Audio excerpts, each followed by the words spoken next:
Karibu sana kipenzi changu, hii ni Mapishi Food Life. Na leo tunaenda kujifunza namna ya kupika biriani la kuku wa kisasa lenye ladha tamu sana. Hili pishi ni tamu sana, tazama mpaka mwisho ili uweze kuelimika. Na kama bado haujasubscribe, tafadhali fanya hivyo ili uweze kujipatia vipindi vyetu pale tu tunapokuwa tunaposti. Namna ya kusubscribe katika video hii unaitazama kwa mkono wako wa kulia kwa chini, kuna neno limeandikwa subscribe. Bonyeza hilo neno, pia bonyeza kengele ya notification. Pia ningependa kujua unatazama video hii kutoka wapi, mahali gani popote pale duniani. Andika hapo chini jina lako na mahali unapotokea. Kwa kuanza pishi letu tunaenda kuanza kama ifuatavyo. Kama jinsi unavyoona, huyo ni kuku nusu ambao ni kuku wa kisasa. Kama mnavyojua kuku wa kisasa wanakuwa laini, kwa haikunipa kazi sana kwenye kukata. Na baada hapo tutaenda kutumia mayai, hii sio lazima. Tutaenda kuchemsha mayai na baada hapo nitayatoa na nitaenda kuyamenya maganda kwa tayari kwa ajili ya pishi jingine linalofuata. Kama jinsi unavyoona. Baada hapo nitaenda kuandaa vitunguu maji. Hakikisha vitunguu vyako maji vinakuwa ni vikubwa, hiyo itakuwa nzuri sana. Lakini vikiwa vidogo hamna shida. Lakini kama unaweza kupata vikubwa, alafu sasa unakata kwa ukubwa kama jinsi unavyoona. Yaani vio vikubwa visio vidogo, hii itakusaidia pale unapokaanga vitunguu vinakuwa haviunguri sana kama jinsi unavyoona. Na baada hapo utavitawanyisha. Baada hapo pia nitatumia nyanya. Kwenye hili pishi mimi nitaenda kutumia nyanya 3, unaweza kutumia 2. Hili pishi linahitaji nyanya nyingi kidogo lakini sio sana. Baada hapo pia nitatumia viazi viwili kama jinsi unavyoona, nitaenda kumenya. Usisahau kusubscribe kama bado haujasubscribe katika YouTube channel hii. Na baada ya kumenya nitaenda kuvikatakata kama jinsi unavyoona. Takata tu vipande vya kawaida, usikate vipande vidogo kwa sababu inaweza kukuletea shida wakati unapika viazi vikawahi kuiva kabla kitu kingine hakijaiva. Kwa jitahidi vinakuwa vidogo tu, vya size visio vidogo sana. Baada hapo nitaenda kuweka kwenye bakuli, nitasafisha na tayari viazi viko safi. Na baada hapo nitaenda kuweka food color kama jinsi unavyoona, nilichagua hiyo rangi. Unaweza kuchagua rangi yoyote lakini hii rangi ni vyema zaidi kwa viazi. Nitaenda kuchanganya food color na baada hapo hivi ndio vitu tunaenda kutumia. Hayo ni mayai, hiyo ni kitunguu saumu pamoja na tangawizi ambavyo vimesagwa, na haya ni mayai yale tuliochemsha hapo awali ambao ni mayai sasa. Hayo ni maziwa mtindi, unaweza kutumia yogurt au wengine wanaita maziwa mara, ni wewe tu kama jinsi unavyoona. Na hivyo ni viazi ambavyo tayari nilikuwa nimeshavipaka food color kama jinsi unavyoviona. Huyo ni kuku nusu ambao tayari tulikuwa tumeshamwandaa, na hivyo ni vitunguu maji ambavyo tulivikata kwa ukubwa. Hiyo ni nazi na hiyo hapo ni food color. Hiyo ni nazi. Unaweza kutumia nazi pia ni nzuri au unaweza kutumia, lakini ni vyema kutumia kwa sababu inaongeza ladha. Na hiyo hapo ni tomato paste kama jinsi unavyoona. Baada hapo hii hapo ni mdarasini, pilipili manga na hiriki. Hivi vingine sio lazima. Kwa mfano mdarasini, pilipili manga, hiriki sio lazima, ni viombokezo tu, lakini chumvi ni kitu cha lazima kama jinsi unavyokiona hapo. Na baada hapo nitaenda kutumia chicken masala. Unaweza kutumia au usitumie, hiyo sio lazima. Garam masala sio lazima kivile, lakini biriani masala ni lazima. Na hayo ni mafuta ya kula. Huo ni mchele ambao tutaenda kutumia katika pishi letu. Hivyo tu ni vitu ambavyo nakuonyesha vya kwanza vya kwenda kuanza na pishi letu. Na hiyo ni food color. Food color sio lazima, unaweza kutumia au usitumie. Na hizo ni nyanya, hizo ni lazima kama jinsi unavyoona. Baada hapo nitaenda kumimina mafuta kwenye sufuria na nitaenda kuweka viazi mviringo vile ambavyo tulimenya pamoja na kuviwekea food color. Nitaenda kuvibabua guys. Hakikisha unababua tu, usivipike, hakikisha unababua tu. Tunachotaka ni kwamba ile rangi ikoree ikamatane. Isije kaingia kwenye chakula ikaanza tena kuleta maluelue, yani kiazi kinabadilika kinakuwa cheupe. Sisi tunataka rangi ya chakula hiyo, rangi ya carrot, sijui rangi ya njano, vyovyote utakavyoamua kuita. Hivyo viazi vijaiva, kwanza nimevipika kwa moto mkali ili viweze kubabuka. Baada hapo nitaenda kuweka kwenye bakuli na ili visubirie pishi jingine. Baada hapo nitaenda kuweka vitunguu maji ambavyo tulivikatakata kwa ukubwa. Wakati unakaanga hivi vitunguu vyako, hakikisha unakuwa unapitisha kila saa. Usisite au ukatoka nje sijui kwenda kufuata nini, hapana. Unasimama hapo jikoni ukiwa unapitisha, kwa sababu vitunguu vingine vinaweza vikaungulia visiive na vingine vikawa bado viko vibichi. Hiyo inaleta hivyo inaweza kukuletea shida kwenye pishi lako. Baada hapo vitunguu ambavyo tunataka viona rangi ya golden brown, sio vyeusi, narudia, golden brown kama jinsi unavyoona. Maana ukishaveka kwenye sahani ndio hiyo tumeshaweka. Na hiyo ni chumvi, nitaenda kuweka kwenye kuku ambao tayari tumeshamkatakata. Vitunguu maji nimeweka kwenye sahani ambayo ina tishu ili viweze kuchuja, na hapo nitaenda kukaanga huyo kuku. Huyo kuku kwa sababu ni wa kisasa, nitaenda kumkaanga mpaka aive kabisa, kwa sababu kuku wa kisasa naye ukimpika mbichi anakuwa na ladha fulani hivi ambayo hainakuwa haieleweki. Kama jinsi unavyoona, na pia sija marinate sana kwa sababu niliona muda unaenda na mambo yangu yalikuwa ni mengi, hivyo niliweka chumvi na nikaanza kukaanga. Lakini wewe unaweza ukamarinate, unaweza ukaweka mbwembwe zako zote unazozijua na ukaanza kukaanga kuku wako ili mradi tu aendelee kuwa na ladha tamu. Na nitaenda kugeuza ili aweze kuiva pande zote haswa kabisa, na au golden brown kabisa, na aive mpaka ndani kabisa. Hilo ndio lengo langu. Na hayo nitaenda kuepua na kuweka kwenye sahani yenye tishu ili iweze kuchuja maji kama jinsi unavyoona. Hayo mafuta ni mengi sana, tuende kuyatumia. Baada ya hapo nitaenda kupunguza mafuta ambayo tumekaangia vitu vyote. Nitabakiza mafuta kidogo, na hapo nitaenda kuweka hivyo viungo vyote ambavyo hapo unaviona hapo, mdarasini, pilipili manga na pamoja na hiriki kama jinsi unavyoona. Nitaenda kuweka nyanya kama jinsi unavyoona, nyanya ambazo tayari tulizikwangua, hizo ni nyanya 3, unaweza kutumia nyingi ama chache kulingana na pishi lako kama jinsi unavyoona. Viungo, hiyo tomato paste nitaenda kuweka vijiko 2, usiweke nyingi sana kwa sababu tomato paste na ladha yake ambayo saa nyingine inakuwa tofauti kidogo ukiweka nyingi sana. Siwezi kuelezea, lakini ukipika unaweza ukaelewa.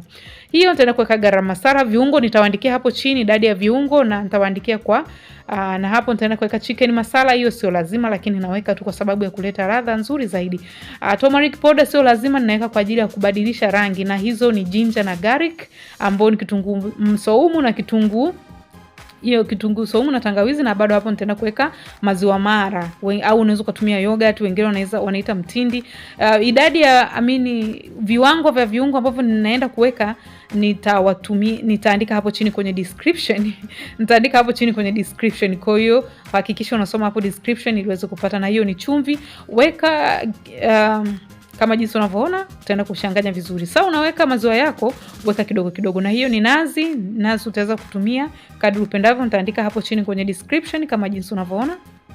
Na unapoweka maziwa unakuwa unaweka kidogo kidogo huku unakoroga ili uweze kuona kama imetoshea. Tutaweka viazi vile ambavyo vya awali, bila kusahau vitunguu maji ambavyo tulivikaanga hapo awali kama jinsi unavyoona. Tunaweka kidogo na vingine vitabaki kwa ajili ya kupambia biriani baadaye kama jinsi unavyoona. Na baada hapo nitaendelea kukoroga kama jinsi unavyoona. Unapoweka maziwa unaweka kidogo kidogo huku kikoroga ili uweze kuona kama yanatoshea au yasije kama meupe sana. Na hapo nitaenda kuweka maji kwa ajili ya kupika hilo rojo kama jinsi unavyoona. Nitaweka maji kiasi ili viweze kuivisha hivyo viazi. Nitafunika sufuria na nitaacha iive maji mpaka pale yatakapoiva vizuri na yakapungua kidogo kama jinsi unavyoona yameshapungua maji. Na hapo nitaanza kupitisha kama jinsi unavyoona. Bado hapo hilo halijawa rojo haswa ambalo tunalitaka. Rojo la biriani nitaenda kuweka kuku ambayo ile tuliikaanga. Huyu ni kuku wa kisasa, na pia kuna pishi la kuku wa kienyeji. Kama ulikuwa ufahamu, ni mapishi mawili tofauti na upikaji wake uko tofauti. Kwa endelea kufuatilia ili uweze kufahamu mapishi mengine mbalimbali. Na pia nikukumbushe kitu kimoja, ndio maana nikasema angatazama video mpaka mwisho. Ni kwamba unapokata kuku, hasa kuku wa kisasa, kata kwa vipande vikubwa vikubwa. Biriani inahitaji kuku kwa vipande vikubwa vikubwa. Usikate vidogo vidogo sana kama jinsi tunavyopika kawaida. Kata vikubwa vikubwa. Baada hapo nitaenda kuweka mayai kama jinsi unavyoona. Nitaendelea kugeuza, kuchanganya ili iweze kuchanganyikana vizuri. Na pia bila kusahau nitaanza kupika kwa moto kidogo. Yaani ukishafunua ile mfuniko wako kama jinsi ulivyofunua hapo awali, tulianza kupika kwa moto kidogo kidogo. Kwa hakikisha moto wako uko chini, huku biriani lako unalipitisha kama jinsi unavyoona kiazi kimeiva hapo. Kwa hiyo unavyopitisha angalia kwa usahihi, usije ukabonda bonda kiazi, maana hapo utakuwa unatengeneza mambo mengine tofauti na biriani.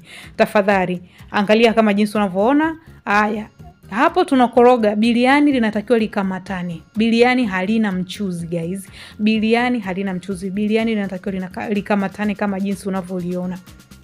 Biriani halinaga mchuzi, ndio maana tunapitisha. Na kama ningekuwa nimetumia mafuta mengi sana, ungeona mafuta yanachemka pembeni. Hapo ndo unajua kwamba biriani lako liko tayari. Na baada hapo tunaenda kupika wali wa biriani. Kama jinsi unavyoona napima maji, hayo maji vikombe viwili nitaweka hiliki. Hizo ni mbwembwe tu, unaweza kamunzi weke au usiweke, ila chumvi ni lazima kwa ajili ya ladha kama jinsi unavyoona. Na hapo nitaenda kutumia mafuta ya kawaida tu, unaweza kutumia mafuta fresh, lakini haya mafuta ambayo naenda kutumia ni yale ambayo tuliyaacha kwenye ile pishi. Baada hapo nitaenda kuchuja kama jinsi unavyoona. Nitaenda kuchuja haya makapi kwa sababu sitaki mtu ale akiwa na hisi makapi, hata kama ni biriani jamani, ndio mtu ale vitu vinaganda mdomoni, hiyo sio nzuri. Na baada hapo nitaenda kuweka mafuta, hayo ni yale tuliokaangia vitunguu maji. Baada hapo nitaenda kuweka mchele. Mchele niliotumia ni mchele wa kawaida kabisa na sio basmati. Kwa sababu gani? Mchele wetu wa kawaida wa Afrika una ladha nzuri sana kuliko mchele wa basmati kama jinsi unavyoona. Baada hapo nitaenda kufunika sufuria. Na baada ya kufunika sufuria nitaacha huo wali uive. Kama jinsi unavyoona wali umeshaiva tayari. Kama jinsi unavyoona naenda kugeuza.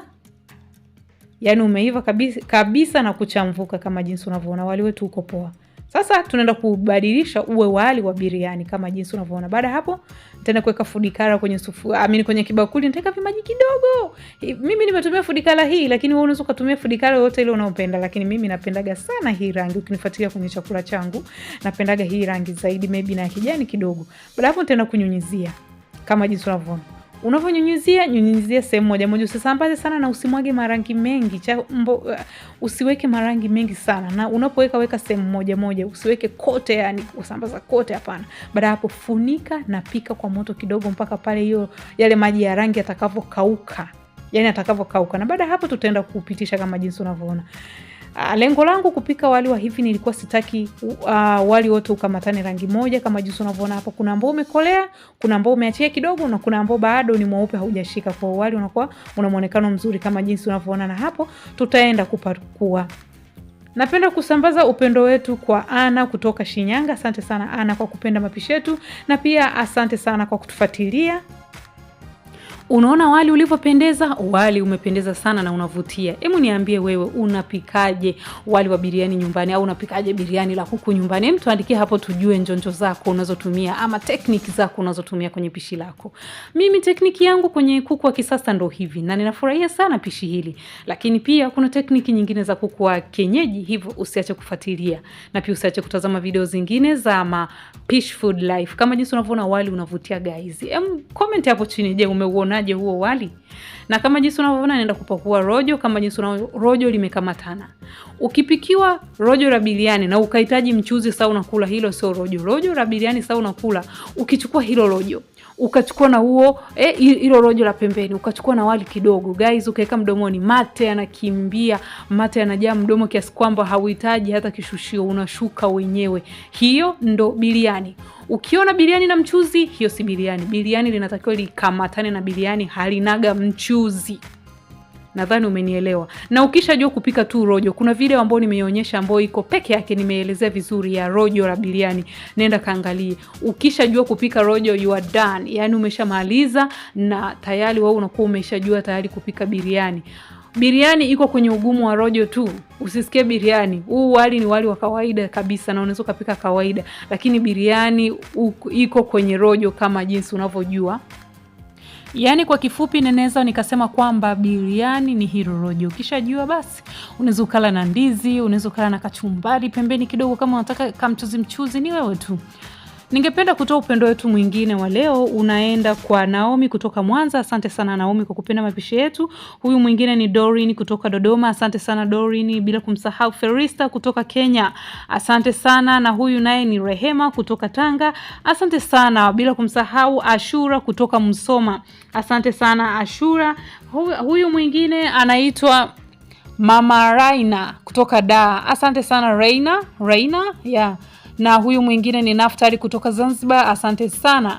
Huyu mwingine ni Hans Bablo kutoka Sweden. Asante sana Hans Bablo kwa kupenda mapishi yetu, bila kumsahau Shamsha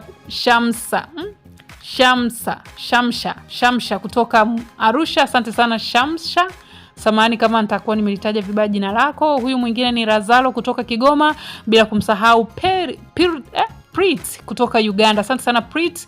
Huyu mwingine ni Jackie Wanjiku kutoka Mombasa, Kenya. Asante sana Jackie Wanjiku, bila kumsahau Witness kutoka Kigoma, Zawadi kutoka Buza Kipera.